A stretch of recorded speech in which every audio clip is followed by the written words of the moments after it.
डटा है सिपाहियों की तरह, हर एक वर्ग डटा है सिपाहियों की तरह, सभी लगे हैं कोरोना तुझे हराने में। हर एक वर्ग डटा है सिपाहियों की तरह, सभी लगे हैं कोरोना तुझे हराने में। खुद अपनी दाव पे ये जिंदगी लगा दी है, खुद अपनी दाव पे ये जिंदगी लगा दी है, हर एक बशर की यहाँ जिंदगी बचाने में। क्या कहने, बहुत अच्छे, यहाँ जिंदगी बचाने में। बहुत अच्छे, वाह। जब हमारे कोरोना वॉरियर्स हमारे लिए शिल्ड का काम कर रहे हैं तो फिर हमारी भी जिम्मेदारी बनती है। ये साधु संतों का और सूफी संतों का भी मुल्क है, मोहब्बतों का मुल्क है। बीके जैन साहब यहाँ तशरीफ रखते हैं। वीपी सिंह साहब, आपकी ये हिंदुस्तानी तहजीब जो नज्म है मेरे दिल के बेहद करीब है। और जब तवाजुन बिगड़ने लगता है दो समाज के बीच, दो विचारधाराओं के बीच, मोहब्बत करने वालों के बीच, तो इस तरह का साहित्य और नज्म बहुत हौसला देती है। मैं शुक्रिया अदा करती हूँ कि आपकी मौजूदगी यहाँ पर है। कि हमको जीना है एहतियात के साथ, हमको जीना है, अरुण जैमिनी साहब आप हमको जीना है एहतियात के साथ, ख्वाहिशें अपनी मारनी होंगी। हमको जीना है एहतियात के साथ, ख्वाहिशें अपनी मारनी होंगी। ये देश सूफी संतों का, ये देश सूफी संतों का, जंग कोरोना को हारनी होगी, जंग कोरोना को हारनी होगी।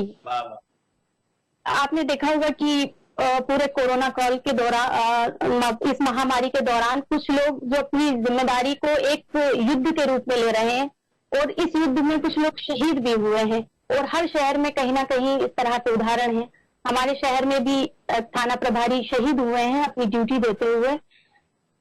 इन शहीदों के लिए जो इस एपिडेमिक के दौरान शहीद हुए हैं, उनके लिए कहना चाहती हूँ कि वतन का हर गली कूचा हर एक इंसान कहता है।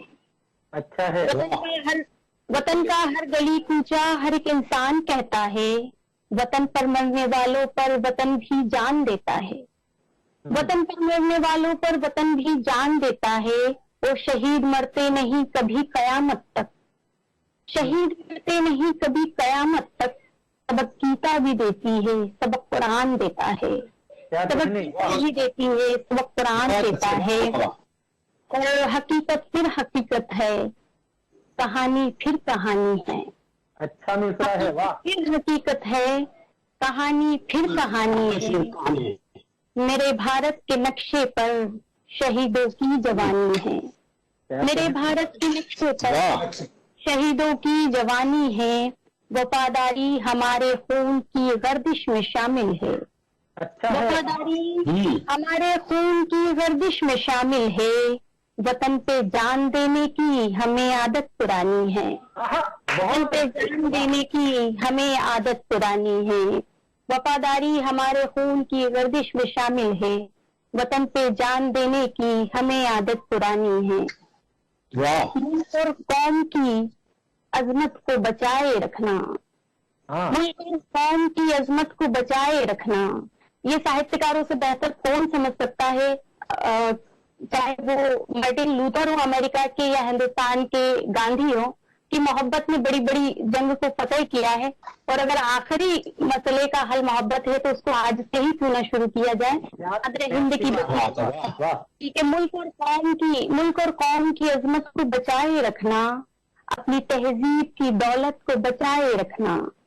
मुल्क और कौम की अजमत को बचाए रखना, अपनी तहजीब की दौलत को बचाए रखना। मादरे हिंद की बेटी की गुजारिश है यही, मादरे हिंद की बेटी की गुजारिश है यही, अपने सीने में मोहब्बत को बचाए रखना, सीने में मोहब्बत को बचाए रखना। हिंदुस्तान मुश्तरका तहजीब का मुल्क है, जहाँ कोई किसी के बगैर नहीं रह सकता। वो कहते हैं ना, घर में थोड़े से चार बर्तन खड़खड़ाते हैं लेकिन रहना हमको साथ ही है। कहने की कोशिश की है कि सुख उठाना है दुख भी सहना है, सुख उठाना है दुख भी सहना है, गंगो जमुना की तरह बहना है। सुख उठाना है दुख भी सहना है, गंगो जमुना की तरह बहना है। अपना भारत है अजमतों वाला, अपना भारत है अजमतों वाला, हमको मिलजुल के साथ रहना है, हमको मिलजुल के साथ रहना है। ये मेरे हिंदुस्तान के कॉन्स्टिट्यूशन के हवाले से ये चार मिसरे की, ये जो भारत ये जो भारत का है मेरे आईन, ये जो भारत का है मेरे आईन, सबके सम्मान और वकार का है, सबके सम्मान और वकार का है। ये जो भारत का है मेरे आईन, सबके सम्मान और वकार का है।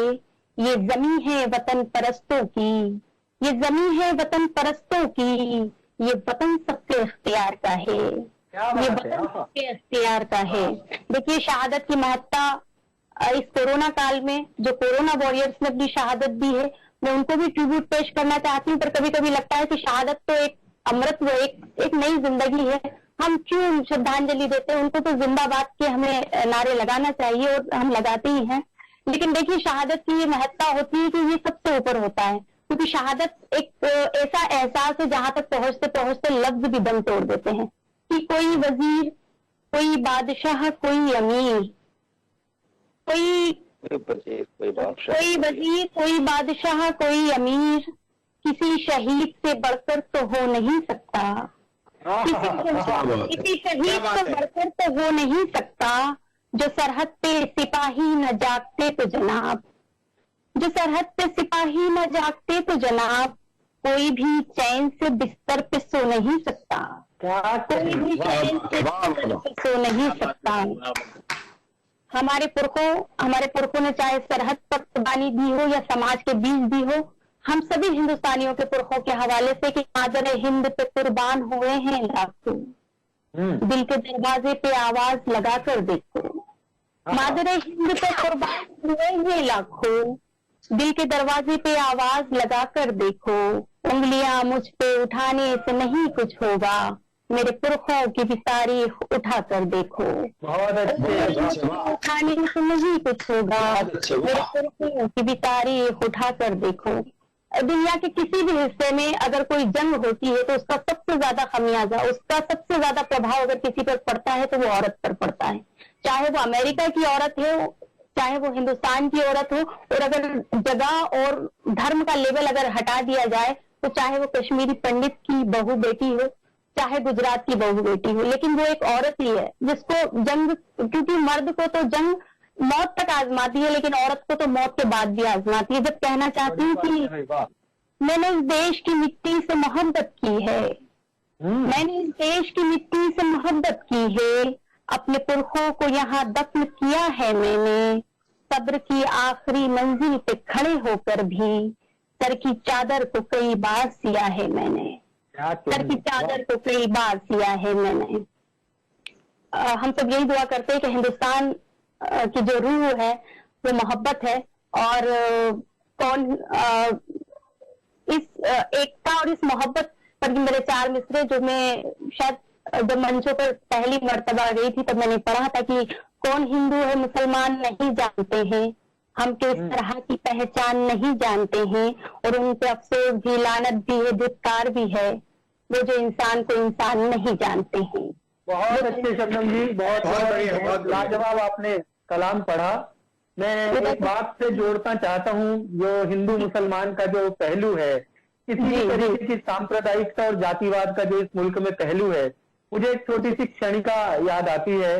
कभी मैंने कहा था कि जो चांद ईद की इत्तला देता है, वही चांद, जो चांद ईद की इत्तला देता है, वही चांद करवा चौथ का अर्घ भी लेता है, क्योंकि चांद को वोट नहीं चाहिए। क्या मिलाकर हम लोग राजनीति से बिल्कुल हारे गए लोग हैं। मैं अब शबनम जी, हम आपको फिर दोबारा सुनेंगे इसी कार्यक्रम में। बिल्कुल बहुत लंबी तारीफ से अपने आप को और मुख्तसर करती हूं।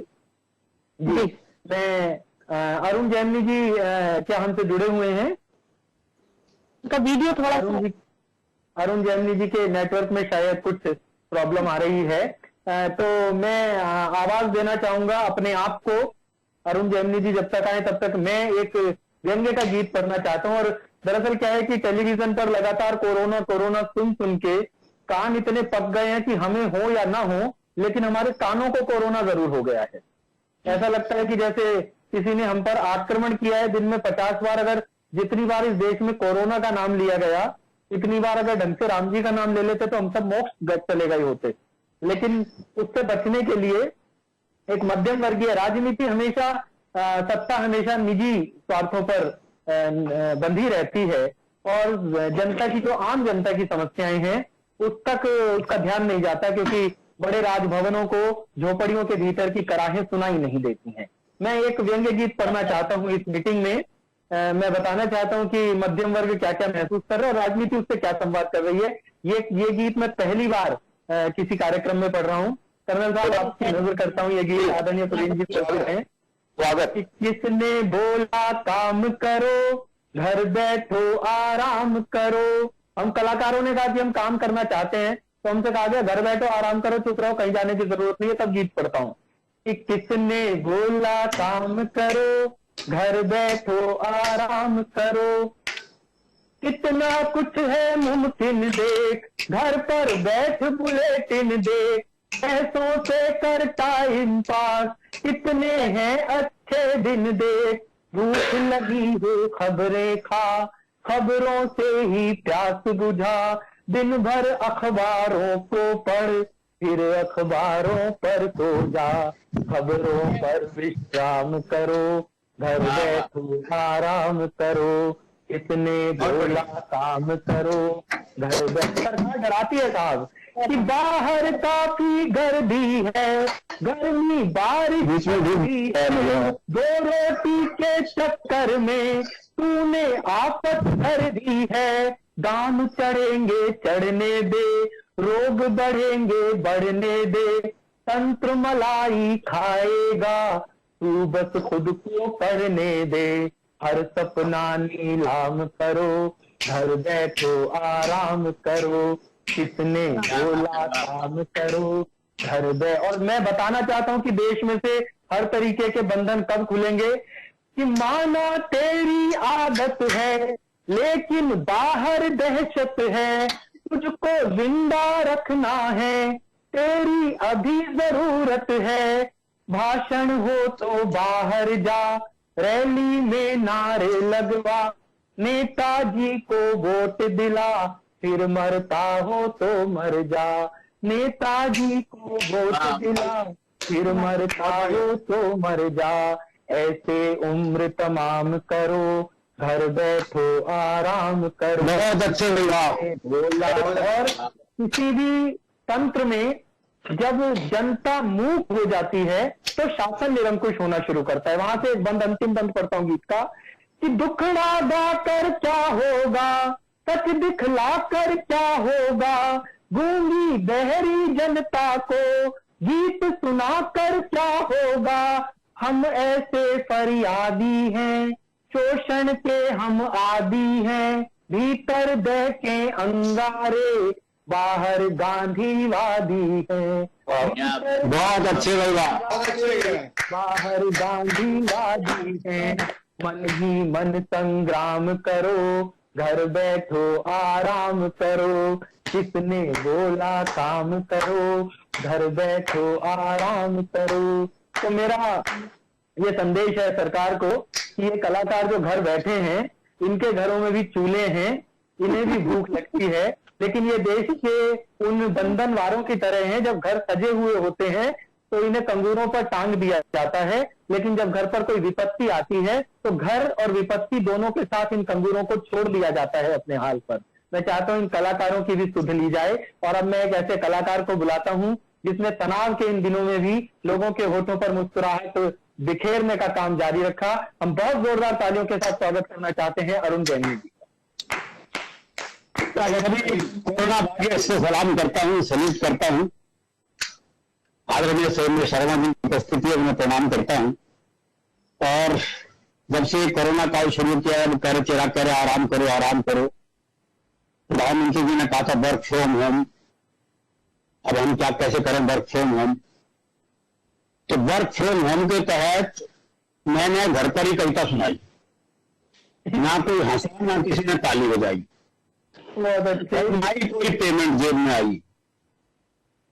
फिर मैंने अपनी दूसरी जेब से पैसे निकालकर खुद को पेमेंट दी। इस तरह वर्क फ्रॉम होम की औपचारिकता पूरी की।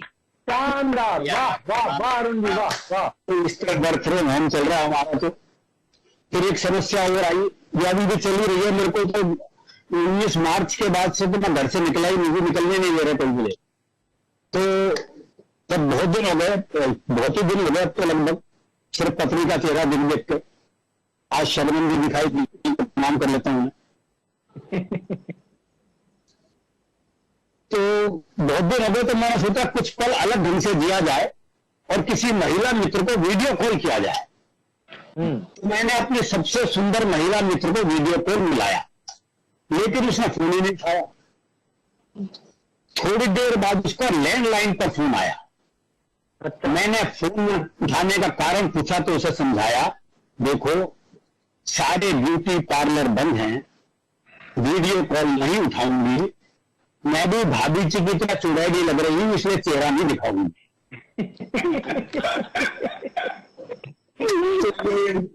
और लॉकडाउन में भी मैंने बहुत, दरअसल क्या गद्दे पे काम किया, कुछ लेख लिखे।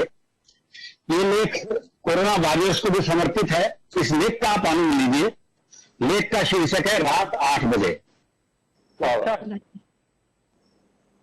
मोदी जी के प्रधानमंत्री बनने से पहले रात के 8 बजे का कोई खास महत्व नहीं था।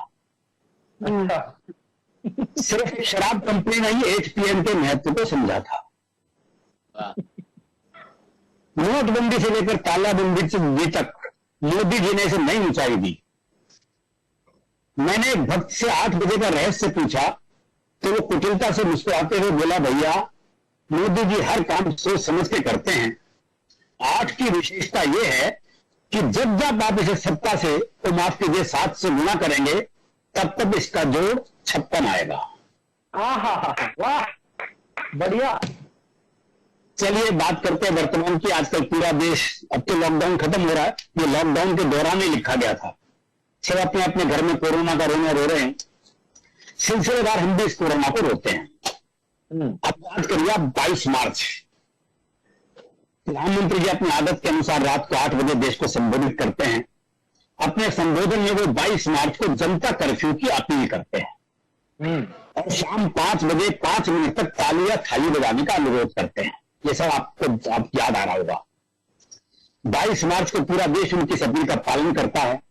चारों तरफ डर का सन्नाटा पसर जाता है। मैं अपनी बालकनी में आकर देखता हूं कि गली के कुत्ते अजीब निगाहों से चारों तरफ देख रहे हैं। निगाह होने के नाते थोड़ी बहुत सूंघने की शक्ति मुझ में भी है। सो मैं उनमें से कुत्ते की मनस्थिति सुनता। अब आप याद कीजिए 22 मार्च सुबह 10 बजे सन्नाटा बिल्कुल।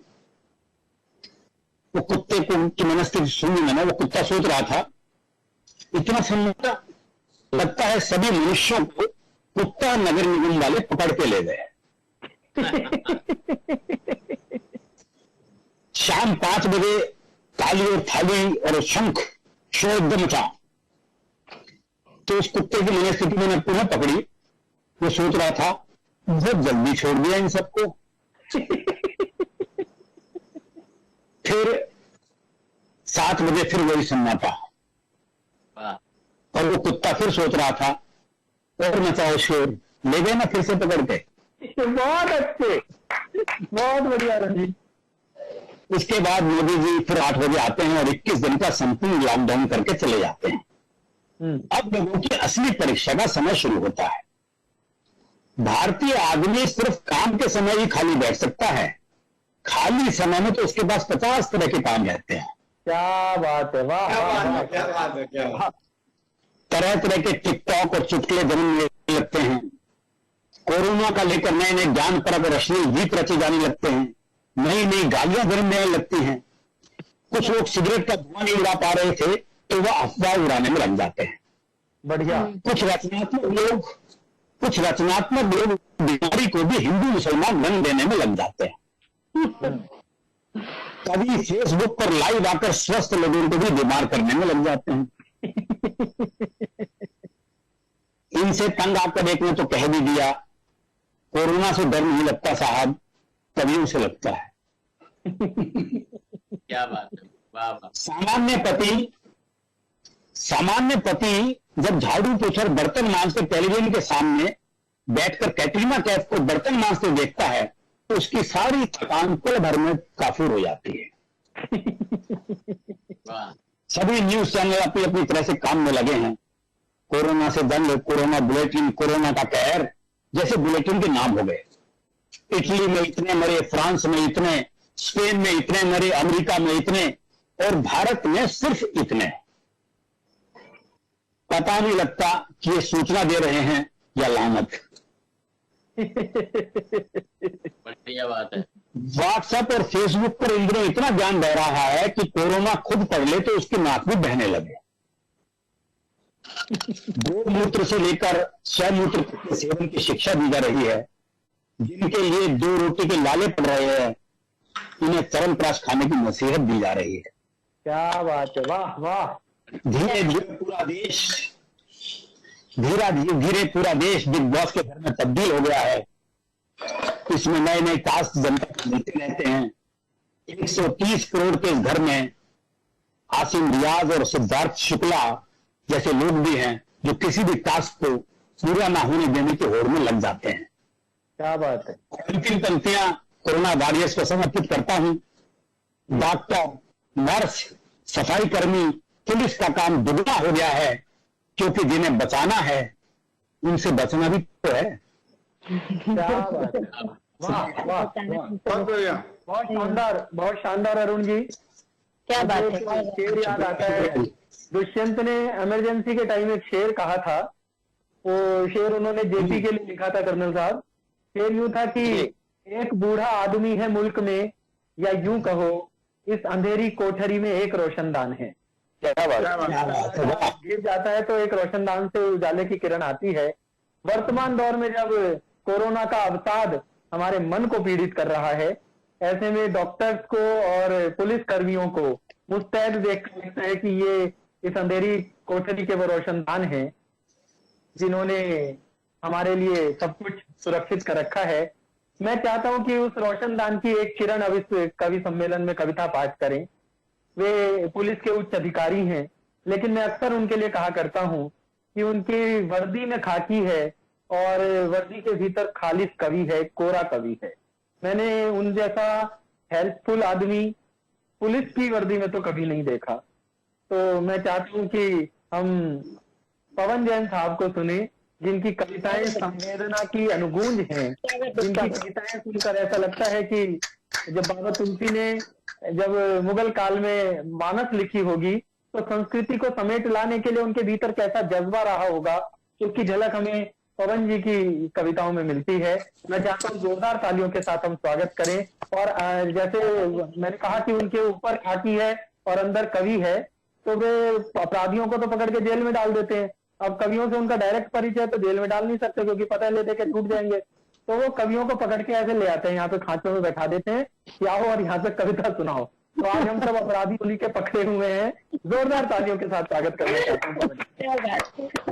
बहुत बहुत धन्यवाद चिराग। आदरणीय सुरेंद्र शर्मा जी की उपस्थिति को प्रणाम करता हूं। और कोरोना वॉरियर्स के रूप में काम कर रहे इस देश के कर्नल रहे और अब मेडिकल कॉलेज के डीन आदरणीय भाई कर्नल बीपी सिंह को प्रणाम करता हूं, भाई अरुण जैमिनी को प्रणाम करता हूं। और ये जो बंसल न्यूज और तमाम चैनलों के माध्यम से जो लोग देख रहे हैं उन सबको मैं प्रणाम करता हूं। और मैं अपनी कविता समर्पित करना चाहता हूं उन लोगों को, उन सभी पुलिस कर्मियों को, डॉक्टरों को, स्वास्थ्य कर्मियों को, सफाई कर्मियों को, जो मानवता के इतिहास की सबसे बड़ी जंग लग रहे हैं।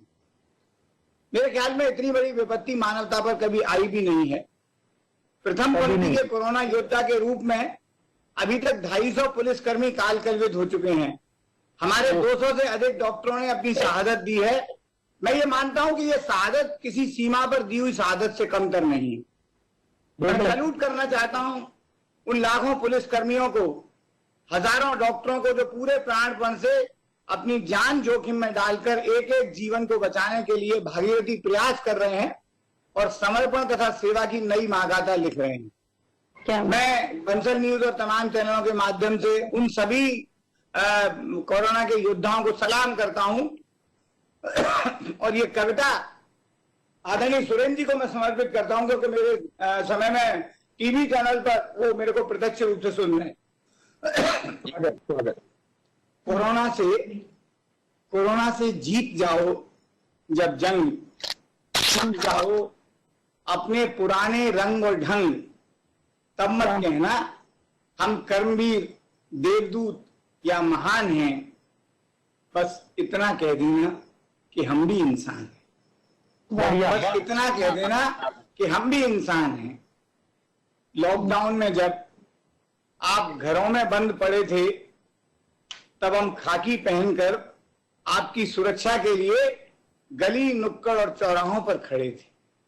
क्या बात है। किसी बीमार को अस्पताल पहुंचाने में, किसी जरूरतमंद को मदद दिलाने में और किसी बस्ती को सील करवाने में सबसे पहले हम ही आगे बढ़े थे। हाँ, हम ही वर्दी पहनकर पहली पंक्ति में खड़े थे। लोगों को रोकने, टोकने और आइसोलेट करने में हमने लाठी, पत्थर और तलवारों के कितने वार सहे थे। किसने देखा था कि खाकी पर कितने रक्त बिंदु बहे थे। डॉक्टरों और सफाई कर्मियों को छोड़ बाकी सभी तो इस वायरस से सहमे और डरे थे, मगर फिर भी हम खाकी वाले अपनी ड्यूटी पर मुस्तैद खड़े थे। बंद थे दफ्तर, बंद थी दुकानें, शहर था बंद, सन्नाटा भारी था। इस नाजुक वक्त में भी हर मौके पर पहुंचा वर्दीधारी था। लोगों का परिवार बचाने घंटों गश्त लगाते थे और अपने परिवार की खातिर हफ्तों घर नहीं जाते। मैं ऐसे सैकड़ों लाखों पुलिस वालों को जानता हूं जो महीनों तक अपने घर नहीं गए। लोगों का परिवार बचाने घंटों गश्त लगाते थे पर अपना परिवार बचाने हफ्तों घर नहीं जाते थे।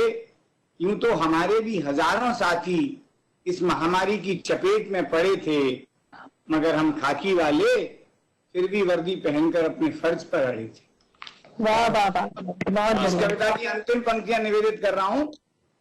मुझे भी लगती है भूख और प्यास, मुझे भी लगती है भूख और प्यास, वाहनों के धुएं में मेरी भी घुटती है सांस। नींद और थकान मुझको भी सताती है, सच बताऊं नन्ही सी बिटिया ड्यूटी पर बहुत याद आती। आए हाय, आए हाय, सच बताऊं नन्ही सी बिटिया ड्यूटी पर बहुत याद आती है। कांटे, पत्थर, नफरत और गाली, इनसे ही तो बनती आई है मेरी हस्ती। पुलिस की शहादत को भी करे नमन, मैं भी ढूंढता हूं ऐसी कोई बस्ती। घनघोर अंधेरे में भी हम मशाल थाम कर आगे बढ़े हैं। हर मुसीबत के आगे कई कई दिनों तक पुलिस वाले अड़े हैं। टूट जाता लॉकडाउन का ही लॉक, टूट जाता लॉकडाउन का ही लॉक, गरम थोड़ा ही डगमगाते, फिर कैसे बेफिक्र होते बुजुर्ग और कैसे बच्चे मुस्कुराते, यदि जन जन का हौसला हम पुलिस वाले नहीं बढ़ाते। क्या बात। कोरोना से जीत जाओ जब जंग, तब मत कहना हम कर्मवीर, देवदूत या महान हैं, बस इतना कह देना कि हम भी इंसान हैं।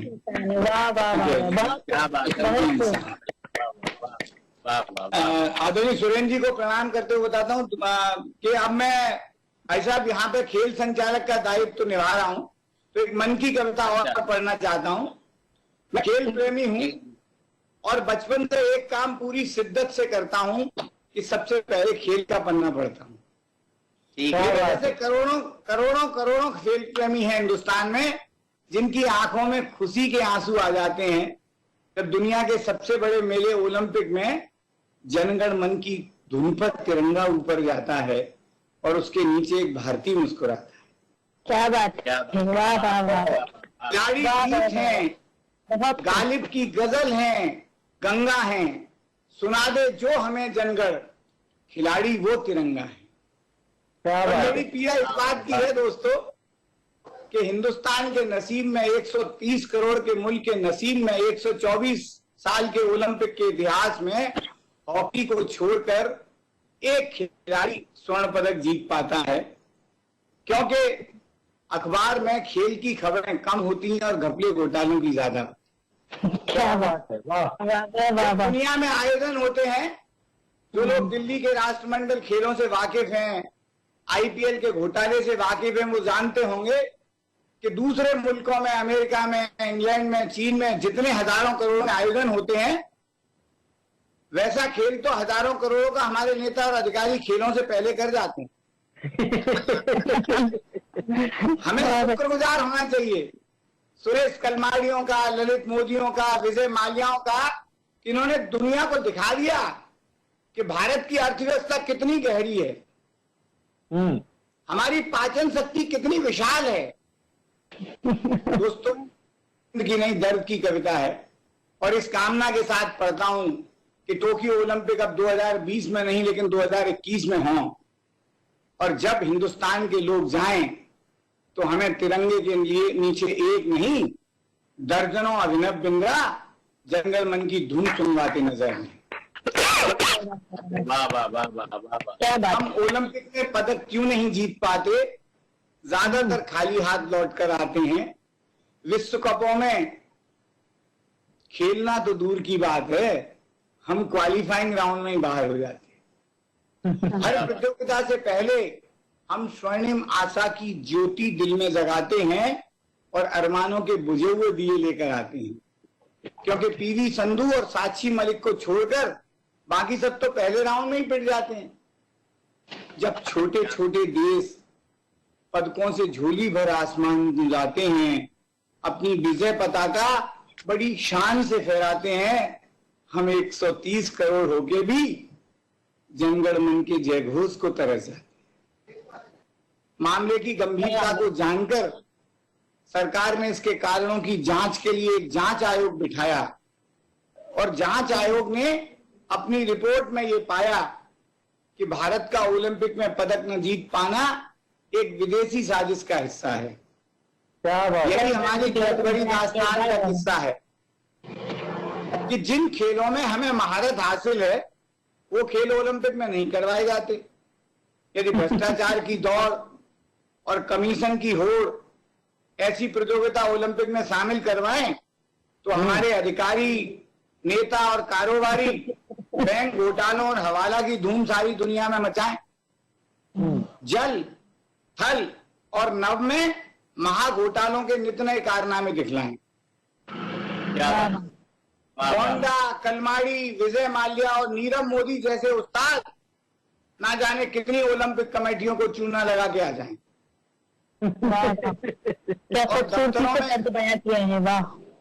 और दफ्तरों में घूंस डकारने वाले हमारे कलयुगी महानायक सैकड़ों पदक जीत कर ले आए। यदि कुर्सी पर जमे रहने के लिए अपने किसी दुबले पतले मरियल नेता को भी भिजवाएं तो दुनिया के बड़े से बड़े पहलवान उनको हिला नहीं पाए। यदि दंगा करवाने के लिए किसी मंदिर के पुजारी या मस्जिद के मौलवी को ले जाएं तो वो सोने, चांदी और तांबे के सारे तमगे समेट कर लिए। यदि धीमी चाल से, कर्नल साहब हमारी पुलिस की भी मैं थोड़ी तारीफ कर रहा हूं, यदि धीमी चाल से घटना स्थल पर पहुंचने के लिए पदक दिलवाए जाएं तो भारतीय पुलिस के मुकाबले आधी टीमें तो थककर ही मैदान से हट जाएं। क्या बात है, वाह। मंदिर, मस्जिद या गुरुद्वारों की ओर से आतंकवादी आम जनता पर निशाना लगाएं, कसम भगवान की कि निशाना चूक जाएं। हम आंकड़ों के खेल में सारी दुनिया को धता बता सकते हैं, कागजी वादों से भूचाल ला सकते हैं, शिलान्यास के पत्थरों से हवाई किले बना सकते हैं, झूठ बोलने में हम ओलंपिक का नया इतिहास बना सकते हैं। क्या बात, चमचागिरी में सारे जहां से लोहा बनवा सकते हैं, दल बदल के सारे कीर्तिमान मिटा सकते हैं, और नकल करने में बंदर को भी उल्लू बना सकते हैं। लेकिन मुश्किल तो ये है कि ओलंपिक में ये सब खेल नहीं करवाते हैं, इसलिए मुंह की खाते हैं और खाली हाथ लौट कर घर आते हैं। एक विद्वान ने जीतने का नया तरीका बताया कि जरूरी है हमारे खिलाड़ी पदक जीतें, हम दूसरों के पदकों पर अपना दावा कर सकते हैं। चिराग, ये तरीका बता रहा हूं पदक जीतने का। क्या जरूरी है हमारे खिलाड़ी पदक जीतें? हम दूसरों के पदकों पे अपना दावा कर सकते हैं, किसी Michael Phelps, Usain Bolt, Cristiano Ronaldo और विलियम्स वैनों के मूल और जन्म स्थान पर विवाद खड़ा कर सकते हैं। क्या बात है, वाह। अपने नटवर लालों और दलालों से जैसे चाहे शपथ पत्र बनवा सकते हैं, और ओलंपिक चाहे अमेरिका में हो या चीन में, इसके तो हम किसी भी कोर्ट से ला सकते हैं। वाह वाह वाह वाह, समस्याओं पर बहुत खूबसूरती से व्यंग्य किया है। वाह वाह वाह वाह। जांच आयोग ने अपनी रिपोर्ट में यह भी सुझाया कि खिलाड़ियों का चयन भाई भतीजावाद के आधार पर होना चाहिए और खिलाड़ियों से ज्यादा अधिकारियों को टीम में भेजना चाहिए, ताकि खेल प्रेमी अधिकारी शासकीय खर्चे पर विदेशों में सैर सपाटा कर सकें और अपने ज्ञान से खेल और खिलाड़ियों का बंटाढार कर सकें। बहुत अच्छे। वाह वाह वाह। मंत्री जी ने रिपोर्ट पढ़ी और बोले, हमारा ओलंपिक में पदक न जीत पाना विदेशी साजिश का एक हिस्सा है। यही हमारी दर्द भरी दास्तान का किस्सा है। अगले ओलंपिक हम अपनी राजधानी में करवाएंगे, और ओलंपिक भारत में हो या ना हो, रेफरी और एम्पायर हम अपने भिजवाएंगे। बहुत अच्छे। जब हम तिजोरी खोलकर अल्पमत से बहुमत में आ सकते हैं, तो क्या विदेशी खिलाड़ियों को नहीं फुसला सकते हैं? बहुत अच्छे। जरूरी हुआ तो प्रतियोगिता के नियम बदलवाएंगे, और दौड़ में सबसे पीछे रहेगा जो खिलाड़ी, पदक उसको दिलवाएंगे।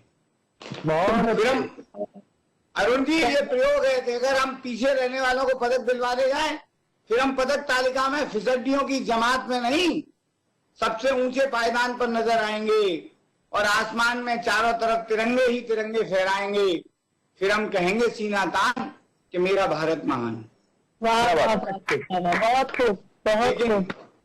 अंतिम पंक्तियां निवेदित करता हूं पीड़ा की, लेकिन जहां सच्चाई को छिपाने के लिए जांच आयोग बिठाते हों, खिलाड़ियों से ज्यादा खेल अधिकारी दिखाते हों, खेलों के उद्घाटन अनाड़ियों की जय जयकार के लिए किए जाते हों, और काम के नाम पर सिर्फ भाषण दिए जाते हों, वहां हम इतना क्यों नहीं सोच पाते कि खोखले वादों से ओलंपिक में पदक नहीं जीते जाते, खोखले वादों से ओलंपिक में पदक नहीं। क्या बात है, क्या बात है, वाह वाह, बहुत खूब। पवन जी ने बहुत करारा व्यंग्य किया ओलंपिक के माध्यम से भारतीय तंत्र पर। मैं बताना चाहता हूं पवन जी, आजकल तो बहुत आसान हो गया है। हमारे प्रदेश के मुख्यमंत्री हैं, उनके लिए ओलंपिक में हर पदक जीतवाना बहुत आसान है। एक फाइल पर हस्ताक्षर करने हैं और हार का नाम बदल के जीत रखना है। उसके बाद भारत सभी खेलों में सबसे आगे होगा। मुझे शरद जोशी जी के व्यंग्य का एक लेख याद आता है, उन्होंने ओलंपिक पे लिखा था कि ओलंपिक नाम है उस जगह का जहां जाकर भारतीय टीम हारती है। हमारा काम है जाना, उनका काम है हराना। हम उन तुच्छ भौतिकवादी देशों की तरह नहीं जो सोने के एक टुकड़े के लिए मारे मारे फिरे। भारत आत्माओं का देश है। दौड़ में हमारा शरीर बेशक पीछे रहता हो, आत्मा हमेशा आगे है। तो हम विलक्षण किस्म के लोग हैं, हमें कोई हार जीत से कोई फर्क नहीं पड़ता। और वैसे भी भारतीय राजनीति ने पिछले कुछ वर्षों में दिखा दिया है कि हारने वाले विधायक जीत जाते हैं और जीतने वाले विधायक रिजर्व में बंद होते हैं। तो इसलिए हार जीत से कोई खास फर्क पड़ता नहीं है अभी देश में। मैं चाहता हूं कि एक ऐसे कवि हमारे बीच हैं जो 3 रंग के कवि हैं, जो सीमाओं पर बारूद की सुगंध के बीच खड़े होकर भारतीयता का सौंदर्य भोगा है उन्होंने, जिन्होंने अपने अस्पताल में जाकर सड़े गले जख्मों पर मरहम रखी है अपने हाथों से, और जिन्होंने कवि सम्मेलनों के मंचों से भारतीयता के जिस्म पर लगे हुए घावों पर हल्दी के फोहे रखे हैं। मैं चाहता हूं कर्नल डॉक्टर वीपी सिंह साहब अब कविता पाठ करें, और भारत की जो तस्वीर उनकी कविताओं में दिखाई देती है तो लगता है कि जहां डाल डाल पर सोने की चिड़िया करती है बसेरा, वो भारत देश है मेरा। मैं भारत देश के एक तिरंगे कवि को बुलाना चाहता हूं, कर्नल डॉक्टर। धन्यवाद चिराग, सुरेंद्र जी को प्रणाम करता हूं, पवन जी को का अभिनंदन। एक सैनिक अधिकारी की प्रतिबद्धता, एक फिजिशियन का समर्पण और एक कवि की संवेदना लेकर मैं इस कोरोना काल में कोरोना वॉरियर्स के साथ सबसे पहली पंक्ति में खड़ा हूं और वहां खड़े होकर मैं कुछ कविताएं सुनाना चाहता हूं। सबसे पहले कहना चाहता हूं, मिटेंगे सभी अंधेरे की रोशनी हम हैं। मिटेंगे सभी अंधेरे की रोशनी हम हैं, चाहती खैरियत सबकी वो बंदगी हम हैं। बड़ी चुनौतियां हैं तो बुलंद हौसले हैं, मौत से आंख मिलाए वो जिंदगी हम हैं। क्या बात है, क्या बात है। जिंदगी हम हैं और हम कठिन संघर्ष में आगे खड़े हैं। हम कठिन संघर्ष में आगे खड़े हैं और पूरी आस्था से हम लड़े हैं। कहीं अंदर द्वंद भीषण चल रहा है, कहीं बाहर दिख रहे बस आंकड़े हैं। क्या बात है, क्या बात है, क्या बात है। अंदर द्वंद भीषण चल रहा है, कहीं बाहर दिख रहे बस आंकड़े हैं। भला कैसे युद्ध को हम छोड़ देंगे, शत्रु दल की ओर रथ को मोड़ देंगे। हो भले अदृश्य मायावी भले हो, किंतु उसके व्यूह को हम तोड़ देंगे।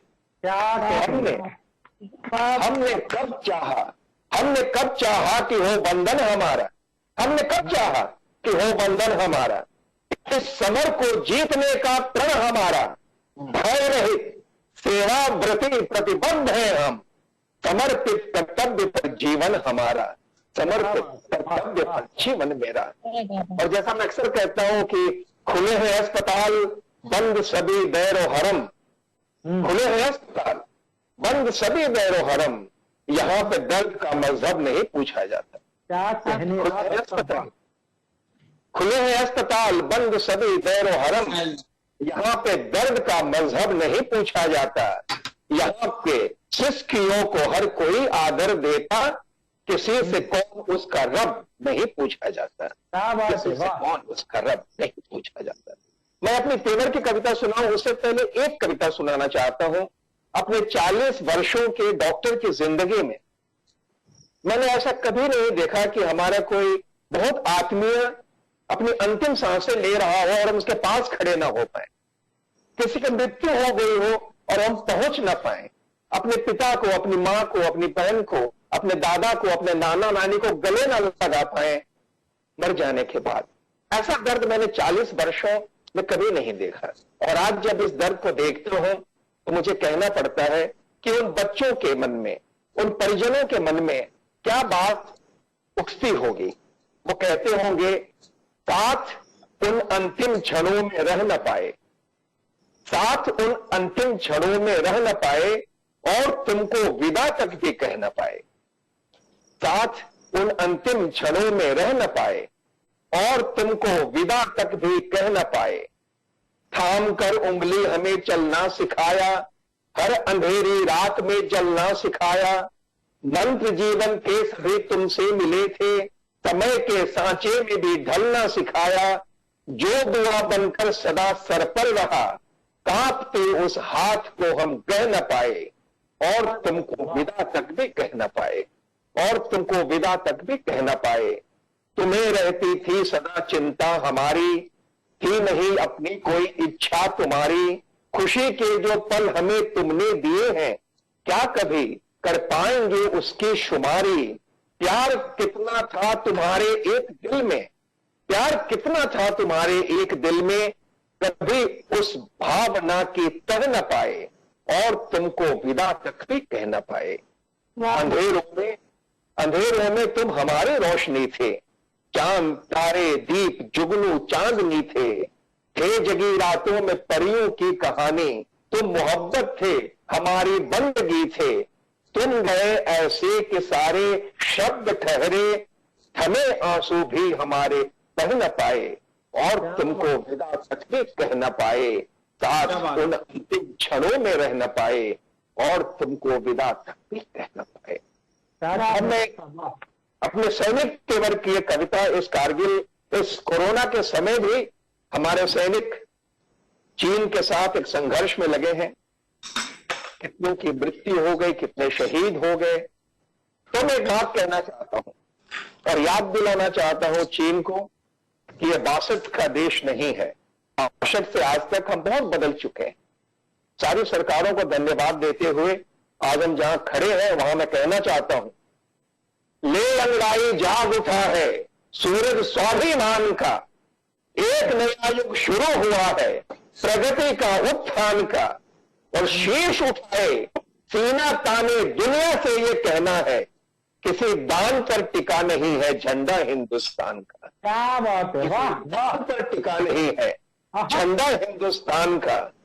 शत्रु रच रहे जब सीमा पर व्यूह नए हथियारों के, चुपके चुपके अंक बढ़ रहे शस्त्रों के भंडारों के, ऐसे में हम बांध मुट्ठियां चुप होकर बैठे कैसे। हमने भी तूफान मचलते पौरुष के अंगारों के, अहंकार या दंभ दिखाना हमने कभी नहीं सीखा, गर्व नहीं पर मिटने देंगे वीरों के बलिदान का।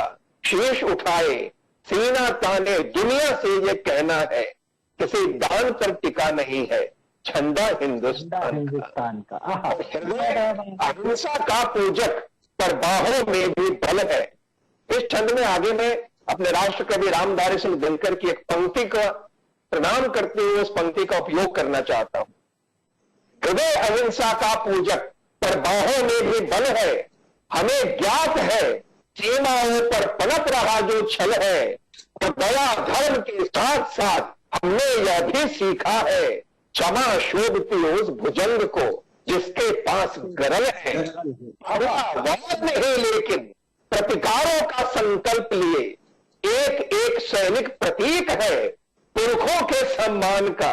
शीश उठाए सीना ताने दुनिया से ये कहना है, किसी दान पर टिका नहीं है झंडा हिंदुस्तान का। और भाई भाई के नारों में कंठ मिलाकर देख लिया, शांति दूत बन धवल पताका हिला हिलाकर देख लिया, शांतशील इन व्यवहारों को सबने कितने शूल दिए, उनके खातिर भी गुलाब के फूल खिलाकर देख लिया। और नहीं अब चलने देंगे चक्र है षड्यंत्रों से, भय से नहीं रुकेगा रथ अब भारत के अभियान का। शीश उठाए सीना ताने दुनिया से ये कहना है, किसी दान पर टिका नहीं है झंडा हिंदुस्तान का। ले अंगड़ाई जाग उठा है सूरज स्वाभिमान का, और किसी दान पर टिका नहीं है झंडा हिंदुस्तान का। अंत में एक 2 मिनट की जरूरी कविता सुनाना चाहता हूं, जिसके बारे में शबनम जी कह रही थी। इस देश में जैसे मैंने कहा हम सबको एक साथ रहना है, और इसलिए बहुत जरूरी है कि हम उस एक रास्ता की बात करें। और इसलिए कहना चाहता हूं, कितना लंबा इतिहास है ये, सारे देशों में खास है ये, गंगा जमुना की धारा है, ऐसा ये देश हमारा है। ये देश राम का कान्हा का, ये देश शिवा का राणा का, नानक अशोक ये महावीर, विक्रमादित्य सम्राट धीर, ये बुद्ध आदि शंकर का है, ये चंद्रगुप्त अकबर का है, बहादुर शाह जफर का है, आजाद चंद्रशेखर का है, ये पृथ्वीराज चौहान का है, सैनिक का है, सुल्तान का है, ऊधम बिस्मिल की ज्वाला है, ये तो सुभाष मतवाला है, ये ही झांसी की रानी है, ये भगत सिंह परदानी है, अशफाकुल्ला अब्दुल हमीद अशफाकुल्ला शाहजहां ये हिदायतुल्ला, एक जिंदा इनकलाब है ये अब्दुल कलाम का ख्वाब है ये,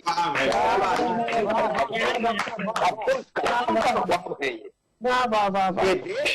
ये देश रफीके गानों का, ये देश लता के तानों का, जाकिर हुसैन के थापों का, दादर के ध्रुपद आलापों का, ये रविशंकर का है सितार, बिरजू के कत्थक का श्रृंगार, ये अमजद खां का है सरोद, अल्लाउद्दीन का राग बोध, ये भीमसेन जोशी का स्वर, ये भटखंडे ये पौलुष्कर बांसुरी बजाता रसिया है, ये हरिप्रसाद चौरसिया है, शिव शर्मा का संतूर है, ये रस रंगों से भरपूर है, ये बिस्मिल्लाह की सहनाई है, मीठी धुन की पुरवाई है, राशिद खां की आवाज है ये, सुल्तान खान जसराज है ये, आमिर फयाज राजन साजन, ये सब है इस धरती के धन, क्यासी की गायकी की जा है, ये बड़ा गुलाम अली खां है, दुनिया को सरगम की है देन, ये बैज बाबरा तानसेन, नौशाद अली का गीत है ये, बेगम अख्तर जगजीत है ये,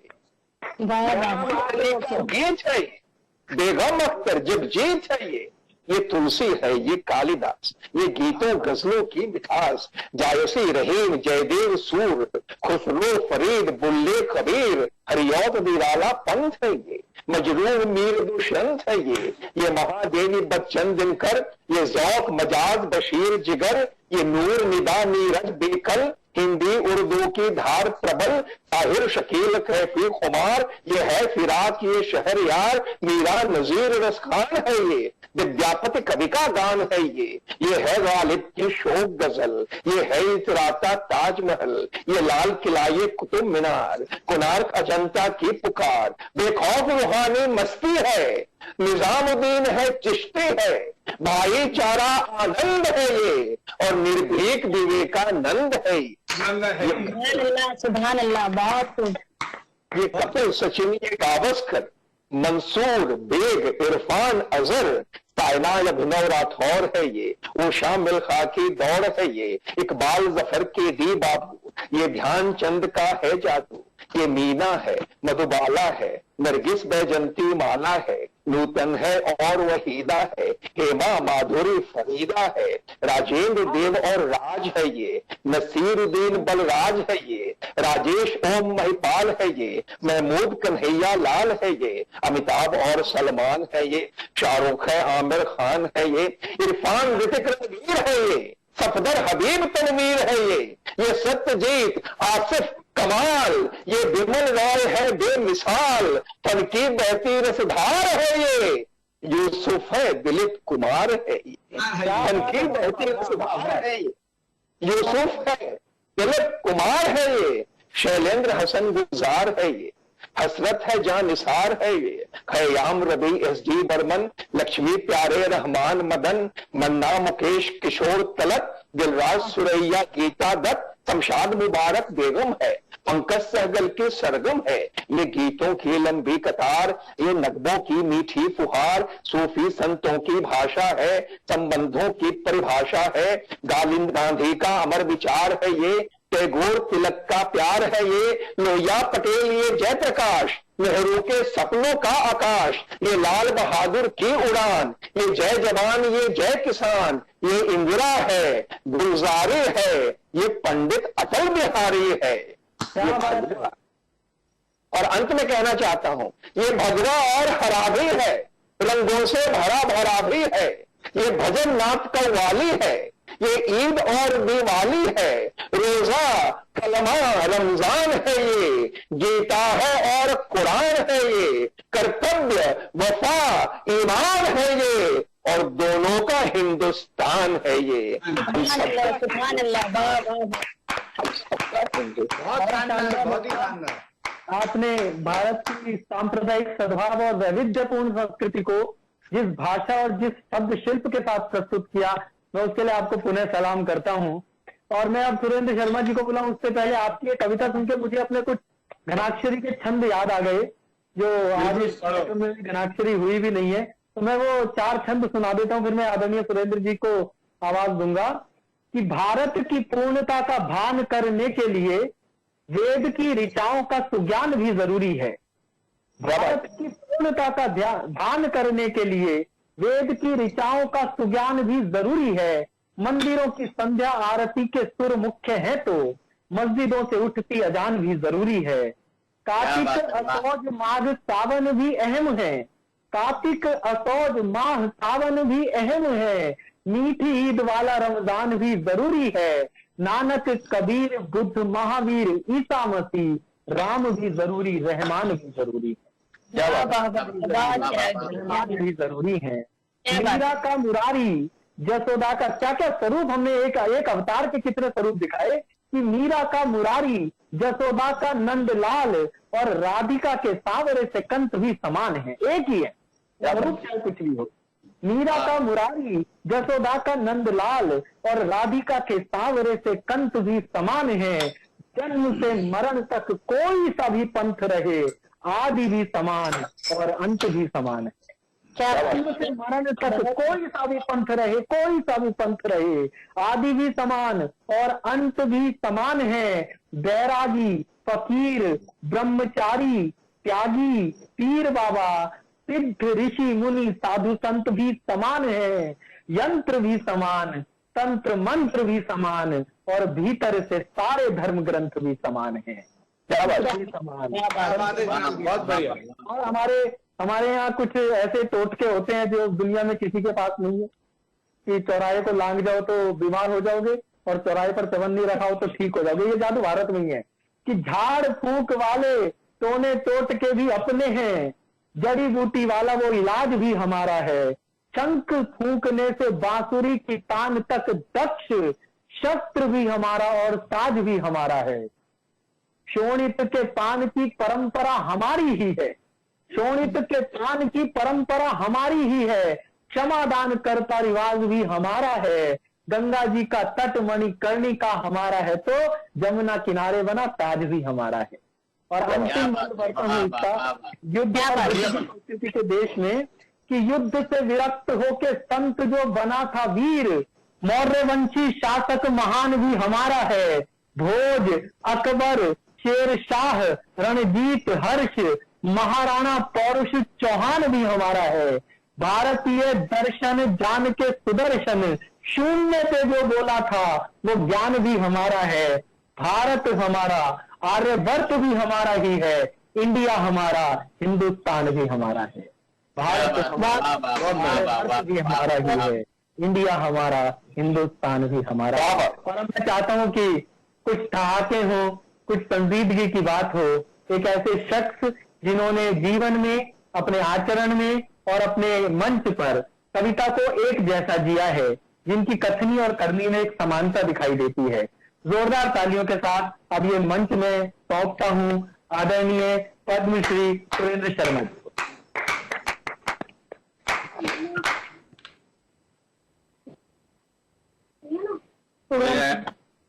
कोरोना से लड़ाई में आवाज आ रही है ना अब तक? जी जी, आ रही भाई साहब।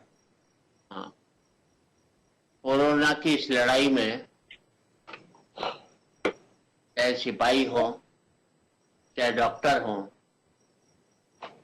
चाहे सफाई कर्मी हो, या वो लोग जो हॉस्पिटल में काम कर रहे हैं, उन सबको बधाई देना चाहता हूं, क्योंकि वो सफाई सेवा, ये सारे के सारे जितने भी कर्मी हैं, हम मजबूरी में हॉस्पिटल जाते हैं, ये सब लोग मजबूती से काम करते हैं। इन्हें मालूम है ये बीमार पड़ते, इन सबको मालूम है इनके घर में कितनी चिंता हो रही है। जहां हम हर एक से बचते हुए डोल रहे हैं, वहां हर एक का इलाज करने में तत्पर इन लोगों को मैं प्रणाम करता हूं। क्या बात है, वाह। मैं भी एक तरह का कोरोना से मैंने लड़ाई लड़ी है और जीता हूं, और इन लोगों की बड़ी मदद की है मैंने, कि मैं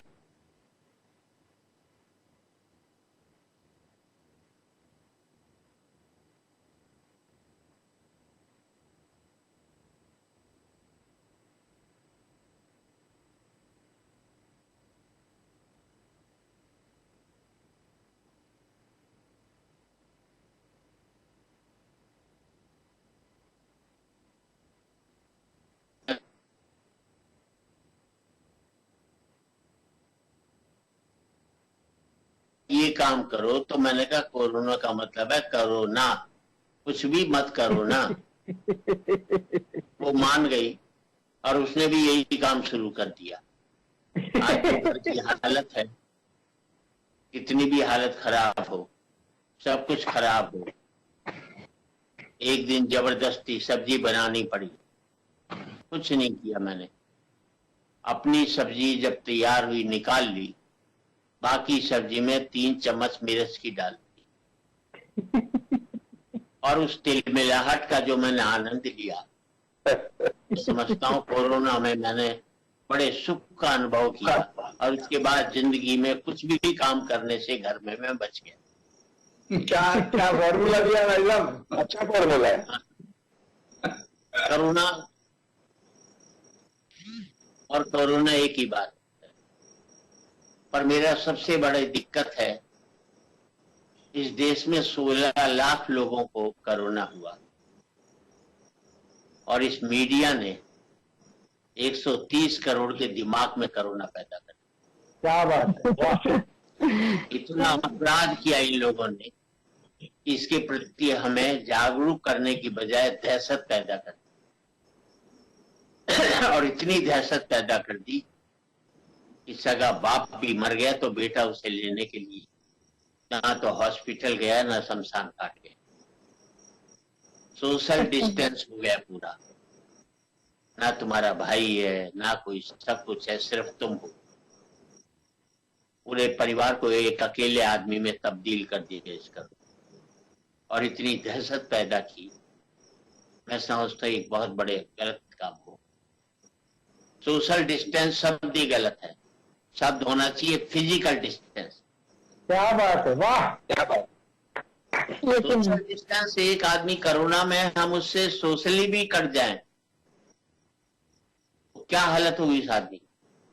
आपको फिजिकल डिस्टेंस की बात करनी चाहिए, आप सोशल डिस्टेंस की बात कर। आप कहते हैं कि इससे फैलता है, मास्क लगाए रख, मैं मानता हूं सब ठीक है, लेकिन क्या जो अमेरिका का कानून है, जो अमेरिका के गाइडलाइंस है या WHO की गाइडलाइंस है, क्या इस देश पर लागू होती है? एक झोपड़ी में 8 लोग रहते हैं, पूछा जाए उनसे किस तरह वो सोशल डिस्टेंस, फिजिकल डिस्टेंस रख पाएंगे। जब सांसें तक लेना दूभर हो जाए, जिसमें बाहर निकलने पर पाबंदी हो जाए, आप उन गरीबों की नहीं सोचिए। उसके हिसाब से कोई एक निश्चित रूप से कोई ऐसा प्लान नहीं बना।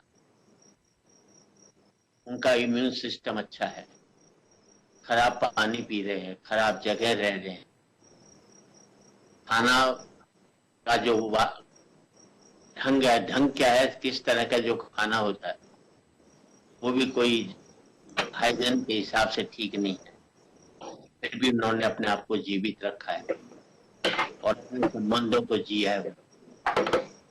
1500 किलोमीटर दूर यहाँ से बिहार जाते हुए का कोरोना क्या बिगाड़ लेगा? उनकी हिम्मत को, जज्बातों को, उनकी संवेदनाओं, तब बड़ी दुखी होता हूं मैं जब अखबार में पढ़ता हूं कि एक आदमी बम्बई से चला बिहार, पैदल चला और माँ बाप के घर पहुंचा तो उन्होंने घर में घुसने नहीं दिया, इसको कोरोना हो सकता है, महाराष्ट्र में फैला है।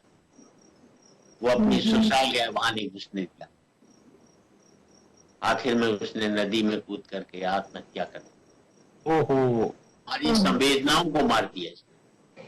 मैं आपसे ये कहना चाहता हूँ, कुछ भी हो, मर ही तो जाएंगे पर हमारी संवेदनाएं नहीं बढ़ती। क्या बात है, वाह वाह, सच्चाई है। और ये बहुत एक कड़वा सत्य है, कहीं ऐसा नहीं हो कि बाद में हम एक दूसरे से आंखें नहीं मिला सकते। एक जरूरी बात कहना चाहता हूँ और मैं आपसे इतना ही कहना चाहता हूँ, कोरोना से लड़ना न है, आपस में नहीं लड़ना।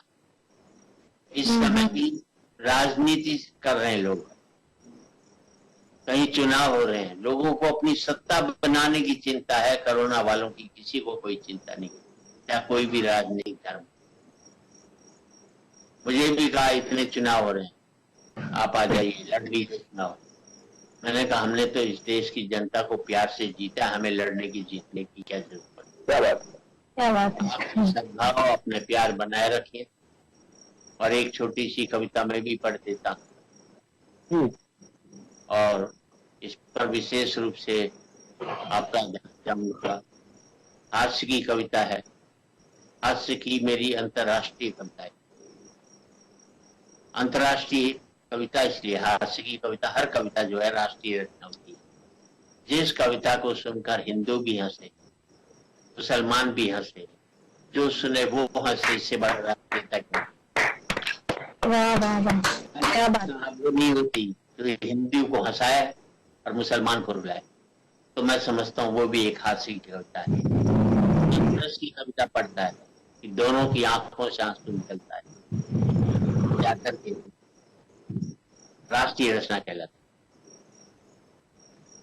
मैं एक ही बात कहना चाहता हूँ मोदी जी से, जाइए पाकिस्तान बात करो, इमरान खान से बात करो कि आखिरी लड़ाई थी। तू अपने मुल्क की गरीबी पहले मिटाता है कि हम पहले मिटाते? तू अपनी बेरोजगारी पहले मिटाता है कि हम पहले मिटाते? क्या बात है, वाह वाह वाह वाह। यार, ये हथियारों का खर्च खत्म हो जाए दोनों देशों का। अमेरिका को तो दोनों देश को हथियार मिले, वो व्यापार करेगा, पर जो हम उसको व्यापार, यह हथियारों का खर्चा खत्म हो जाए दोनों देश का, दोनों देश गरीबी की रेखा के ऊपर आ सकते। और कोरोना क्या, कैसी भी बीमारी हो उससे हम लड़ सकते हैं। 4 पंक्ति देना चाहता हूँ, स्वागत। घराड़ी पर ही लिखता हूँ मैं। घराड़ी कह रही है जी, मैं तो मरा पीछे स्वर्ग में जाऊंगी, कॉन्फिडेंस है उसका। पर तेरों के हुए वो, मैं बोलो मेरो तो मालूम को नहीं, पर ईश्वर बहुत रोए हो। जिसे भुगतना पड़ेगा वो ही रोएगा ना। और इन 4 लाइनों में मैं एक और हास्य की रचना आपको देना चाहता हूँ। मैं अब देखें कि जब मैं शेर का शिकार करके घर पहुंचा, अच्छा, हाँ, इसमें अच्छे की कोई बात नहीं है, शेर कोई घराड़ी से ज्यादा खूंखार नहीं होता। कोरोना काल में मैंने देखा है, तो मैं कह सकता हूँ, मैंने पत्नी से कहा देख, एक शेर की खाल लाए हूं, पर आज तो गजब ही हो जातो, एक मौको ऐसो आए तो कि शेर मैं नहीं खा जाता। अच्छा, घरवाली बोली ऐसो हो जातो तो मैं तो बर्बाद ही हो जाती, खाली तो खाल भी कोई काम में को नहीं आता। और इस कोरोना काल में घराड़ी कही, मैंने पत्नी से कही, पत्नी जी यो काट कबाड़ खरीदने वालों आयो है, एने के जवाब दूं या बतलाओ? घराड़ी बोली जवाब देने की जरूरत है, उसके साथ ही चले जाओ। इतने दिन घर में बिगड़ कभी सम्मेल के रह करके अच्छा खासा आदमी काट कबाड़ी हो लेता है। उसमें आपसे कहना चाहता हूं अपनी हंसी कायम रखें। किसी भी पड़ोसी से कुछ भी हो जाए, कोरोना हो जाए, कुछ भी हो जाए, उसकी मदद करें, उसे भागने की जरूरत। मैं समझता हूं एक अच्छे मानवता का आपको परिचय देना चाहिए, ना कि ऐसा हो कि आपके परिवार में भी किसी को हो जाए तो सारे मानवीय गुणों को आप खत्म करके ऐसे एक अपरिचित की तरह से व्यवहार करें। जिंदगी में वो जीतता है जो मरना सीख जाता है। हम तब जिएंगे जब हम मरना सीख जाएंगे। हम सिर्फ अपने लिए जिएंगे, तो ऐसे जीने से तो मरना बेहतर है। मैं समझता हूं संवेदनाओं को हम लोग कायम रखें, और इस कैसी भी बीमारी हो उसमें अपनी संवेदनाओं को, अपने आंसुओं की कीमत को कायम। मेरा मानना है कि 100 कविताएं आंसुओं पर मत लिखो, किसी एक के आंसू पहुंच 100 कविताओं पर भारी। क्या और 4 पंक्ति कहीं ना कहीं विचार के साथ में देना चाहता हूं। आपका ध्यान चाहूंगा इसके ऊपर। हमारी हाइट क्या है? What is your height? Your depth is your. क्या बात है। मेरा पद मेरी हाइट नहीं है, मेरा पैसा मेरी हाइट नहीं। मेरी हाइट जो होनी चाहिए वही होनी चाहिए। तब कहना चाहता हूं, आज किसी के विधायक तोड़ लो, आज उसके तोड़ लो, या ये तोड़ लो, उससे आपकी हाइट नहीं बनती। हाइट तो आपकी की ताकत से बढ़ती है। ऊंचाई नहीं होती है पतंग की, ऊंचाई होती है पेड़ की, कि जितना बड़ा होता है उतना ही धरती में गड़ा होता है। क्या बात, वाह। कि पतंग की ऊंचाई टिकी रहती है डोर पे, जो कि होती है किसी और के हाथों में, जो जब चाहे उसे ऊंचा उठा दे, जब चाहे किसी से लड़ा दे, जब चाहे धरती पर गिरा दे। अब तुम ही सोच लो, तुम पतंग की ऊंचाई पाना चाहते हो या पेड़ की? क्योंकि पेड़ की ऊंचाई पाने के लिए धरती में गड़ना जरूरी है, और पतंग की ऊंचाई पाने के लिए किसी के हाथ में डोर देना। अपनी ऊंचाई हाथ करो। और एक ही संदेश आपको देना चाहता हूँ, जितने भी संदेश देने वाले हैं इनसे बचो। ये आपका सत्यानाश करो। किसी की राह पर मत चलो, ऐसी राह बनाओ कि लोग पर चले। इस कोरोना के संदेश में अपना आप मत करो। कितने संतुष्ट रह करके आपने अपनी जिंदगी गुजारी है। एक काम कोरोना ने जरूर किया है कि हमारी फिजूल खर्च बंद हो। पहले हम लोग बाजार कुछ भी लिया, अब हम बाजार तब जाते हैं जब हमें कोई चीज चाहिए। उस खर्च को आप मेंटेन करें, आप जो चीज सके। मैं समय की सीमाओं को ध्यान रखते हुए मैं 4 पंक्ति देना चाहता हूँ। पवन भाई का अभी समय वैसे 10 मिनट है आपके, 10 मिनट है वैसे पढ़े आप। अच्छा, मुझे क्या मालूम। यस, मैं तो कोरोना काल में एक मेरा संकट और लोगों के ऊपर पड़ रहा है सोने का, और सबसे संकट मेरा है कि बाहर आगे कुछ भी नहीं। एक मोबाइल है, उस बेचारे मोबाइल के ऊपर मैं अपना अत्याचार किसी कवि को उससे बड़ा संकट होता है कि कमरे में बंद करके कह दिया जाए कि कविता, तो वो संकट में भुगत रहा हूँ। पर विशेष रूप से पवन जी का तो विशेष आभार व्यक्त करता हूँ कि इसने व्यक्ति ने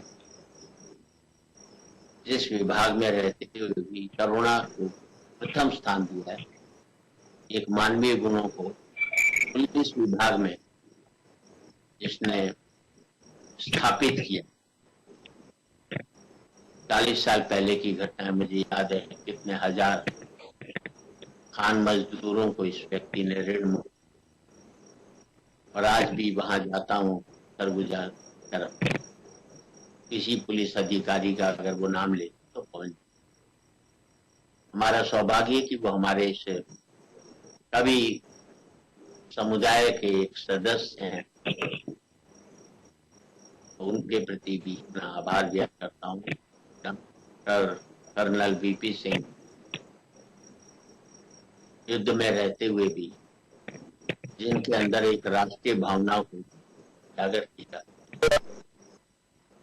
और चिराग जैन का विशेष आभारी व्यक्त करता हूँ।